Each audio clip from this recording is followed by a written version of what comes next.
Расскажите, пожалуйста, Болгария вступила в ЕС в 2007 году. Какой толчок это дало для развития страны? Какой, в принципе, толчок для Болгарии это послужило? Bulgaria's EU membership was key in several aspects. First, it was about the general direction of the country. So, going back to Europe was kind of the slogan of the 90s.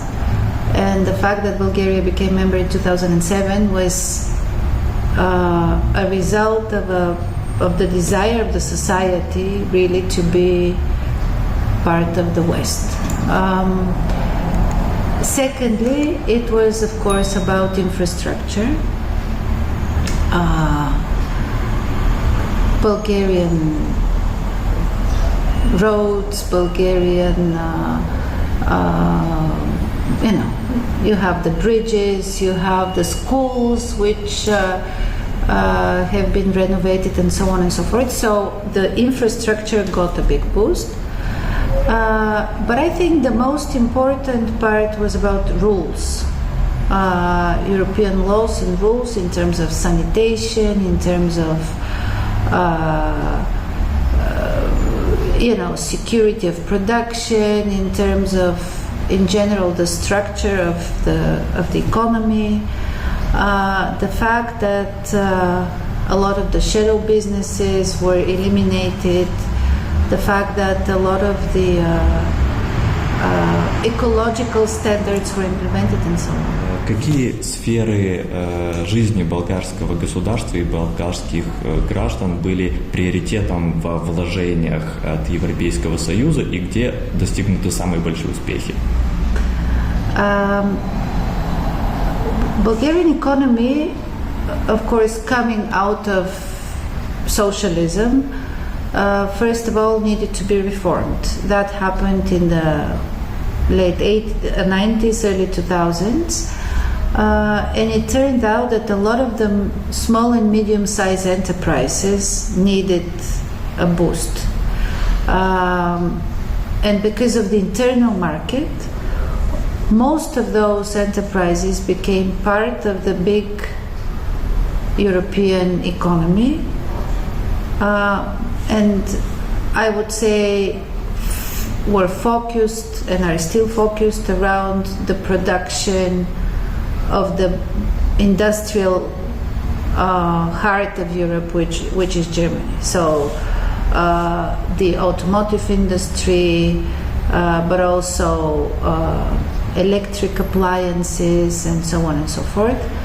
So Bulgarian economy got a big boost through that. And here I'm not talking about European funds per se. The European funds were put into the infrastructure, but the investment from European companies created this new cluster of companies in Bulgaria. Secondly, tourism benefited as well. A lot of European tourists started coming not only from Central and Eastern Europe, because Bulgaria has been known to them as a tourist destination, but also from elsewhere. And you, of course, have also big changes in agriculture, because Bulgarian agriculture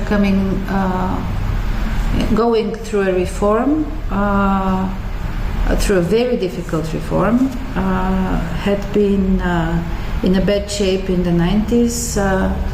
Through the common agricultural policy, it got quite a big boost as well. Понятно, что не всегда все бывает гладко и возникают сложности. С какими сложностями столкнулась Болгария в процессе евроинтеграции, и есть ли какие-то проблемы и сложные моменты из-за того, что она сейчас находится в Европейском Союзе? I think the main difficulty is to sustain the momentum, because around 2007 the whole administration, the political elite, the society was mobilized behind the membership. Right now we take it for granted to a big extent. We have a lot of critique. To me, the biggest difficulty is probably the fact that we look at the EU a bit as a source of funds more than kind of a common cause, common fate, if you like. Of course, the political instability in Bulgaria that we have been through for the past couple of years is weakening Bulgaria's voice in the EU. But all in all, I think Bulgaria's membership in the EU has been a success story for the Bulgarian society. We have never lived as well, the purchasing power of the Bulgarian citizens has never been bigger, and Bulgarians travel, they can work wherever they like, they can study wherever they like, and in general, being part of the largest market in the world, but also being member of the richest union in the world is actually quite something. Вы уже упомянули про голос Болгарии в Европейском Союзе, и мы знаем, что Болгария уступает по размеру той же Германии или другим членам и по населению. Позволяет ли все-таки нынешняя позиция играть существенную роль и влиять на политику Европейского Союза? Потому что мы слышим часто голоса, что маленькие страны ничего не решают и к ним не прислушиваются. This is the unique thing about the EU, that in the EU every member state has a vote, and every member state has a commissioner in the European Commission. Yes, of course, countries like Germany and France, who have been at the heart of the European integration, have more experience. They have also more weight regarding certain issues. But the fact is that when there is something of a national interest of the country, it's always kind of taken into account in the decisions of the European Union. Мы все знаем, почему Молдова стремится и почему многие жители хотят попасть в Европейский Союз. Это толчок для развития, это повышение благосостояния. Но зачем Европейскому Союзу вступление Молдовы? There are two ways to answer this. One is to say the EU needs to expand the space of freedom and prosperity, and clearly Russia's war in Ukraine showed that we cannot neglect countries in the East, because when we do that, it creates a vacuum, and there is always somebody to fill that vacuum. So this is the security imperative. But I would also say it is the enlargement that actually has made the EU evolve. A lot of the new instruments the EU has, a lot of the big successes the EU has, have happened as a result of the enlargement. And in the case of Moldova, I think there are a couple of things that Moldova can offer as well and it's from the Moldovan wine to the Moldovan young people. Как вы думаете, какой реальный срок вступления Молдовы в Европейский Союз? Наше правительство планирует к 2030-му, но могут быть и другие мнения. I would not want to say 2030 because it can be earlier or it can be later. It depends both on how quickly Moldova gets prepared and also on how much effort the EU puts into reforming itself for enlargement. But I think there are more and more voices in Europe who say, let's get this done quickly. And I think in the case of Moldova, it's also not going to be very difficult. It's not too big of a market. It's not a very complicated economy. So, I think if Moldova continues showing that it really wants to become part of Europe, the doors of the EU will be open when it comes to it. Представим себе, что на референдуме 20 октября большая часть граждан скажет «нет». Как это повлияет на отношения Молдовы с Европейским Союзом и на поддержку, которую оказывает Европейский Союз нашей стране?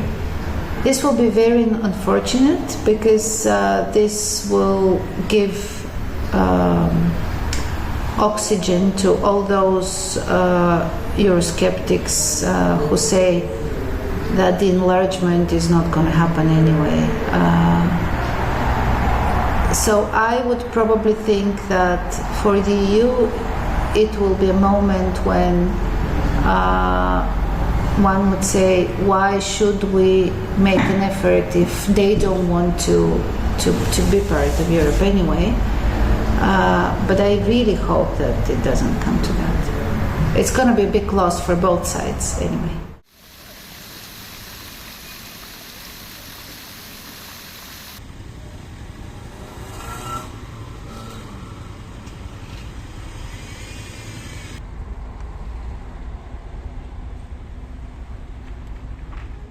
Господин Тагарев, сейчас сложные времена, все больше войн.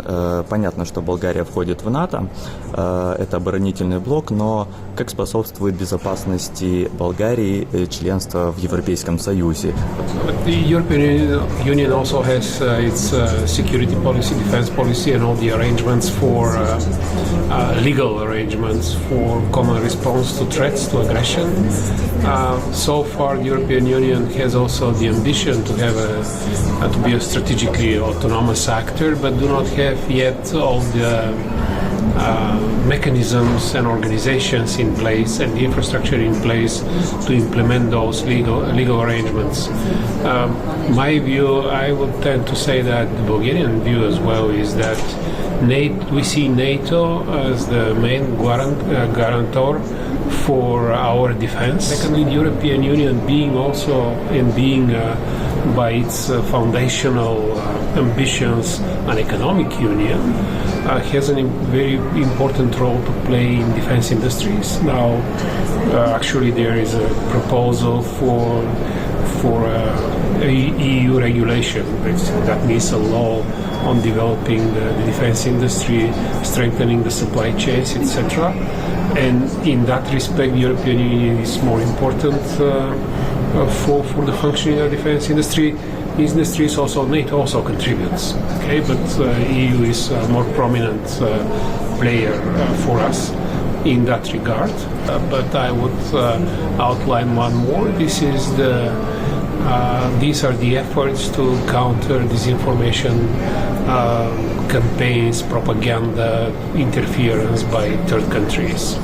The European Union can and is already making a very solid contribution in that regard, and it's a matter of the decision of the member states to increase the role of the European Union in that regard. Республика Молдова подвергается масштабным гибридным атакам со стороны России. Насколько я знаю, Болгария тоже страдает от этого фактора. Как справляется ваша страна с этими угрозами? We are not yet there. A lot more effort is needed to prevent the Russian influence.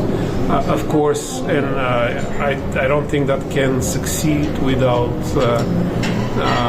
effective security services that need to make sure that Russian influence through money laundering, financing political parties, financing media is still happening in the country. So a country needs, I would use the word comprehensive approach to deal with that. So we have certain success stories here and there, but by and far there's a long way to go. Помогает ли сотрудничество с Европейским Союзом и другими европейскими странами в борьбе с вот этими гибридными угрозами, с атаками России?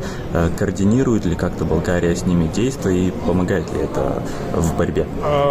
Many of our allies understand what the situation is here and are willing to help and are helping us. But at the end, it's a matter of consolidating a national effort to find the best solution of this problem. It cannot be solved from abroad.